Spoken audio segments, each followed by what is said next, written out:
El Penedès ha viscut aquest dimecres de manera força evident la vaga general convocada a l'Estat i en d'altres països del sud d'Europa. Des de primera hora del matí, la imatge de polígons industrials buits de camions i activitat ha estat una constant.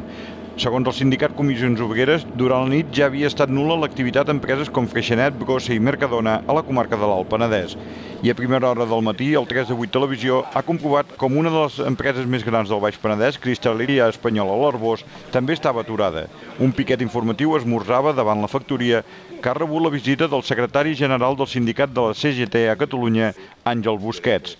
A l'espera de comprovar aleshores el seguiment al petit comerç, la satisfacció pel seguiment de la vaga general a la gran indústria i polígons era clara. A Vilafranca estaven els companys també, vull dir, clar, quan a Vilafranca he sortit jo a les 9:10 més o menys, per tant de comerços no et podria dir, però sí que a l'entrada al polígon també hi havia uns piquets informatius a l'entrada i es veia la cosa paralitzada, no es veia transports, camions, tot això, gens ni mica.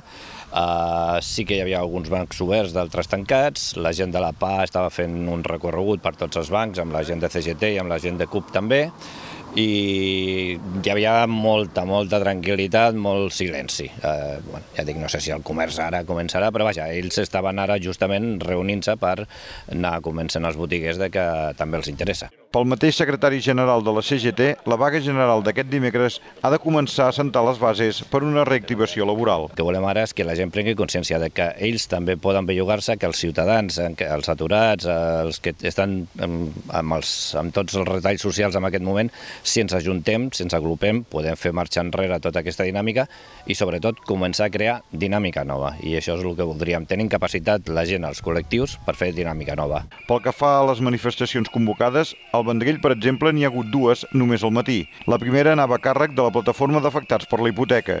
Els seus membres han enganxat adhesius contra les entitats bancàries i també han provocat algun desperfecte com la pintada de la façana i escampada de deixalles en una entitat bancària de la Rambla Vendrellenca. I al migdia, en una manifestació que ha recorregut al centre comercial del Vendrell, unes 2.000 persones han seguit la convocatòria dels sindicats.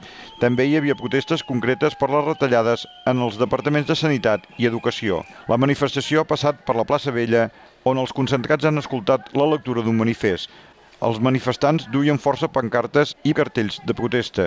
I pel que fa al seguiment del petit comerç, ha estat més evident que el de la vaga general del 29 de març d'aquest any.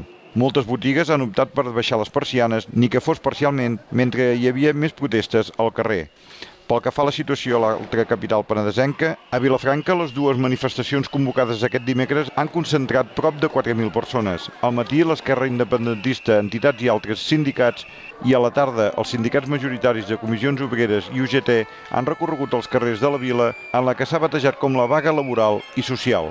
Segons dades dels sindicats, al sector de l'ensenyament el seguiment ha estat del 90% i en el sector serveis d'un 75%. Pel que fa a l'Ajuntament de Vilafranca, el 42% de la plantilla amb dret a vaga l'ha recolzat i l'Hospital Comarcal de l'Alt Penedès ho ha fet el 21% dels treballadors. Aquesta vaga general del 14 de novembre és la segona que s'ha convocat en pocs mesos, les dues contra un govern del Partit Popular que du encara no un any al govern de l'Estat. I també ha estat excepcional el fet que l'aturada d'aquest dimecres coincidís amb una campanya electoral a Catalunya.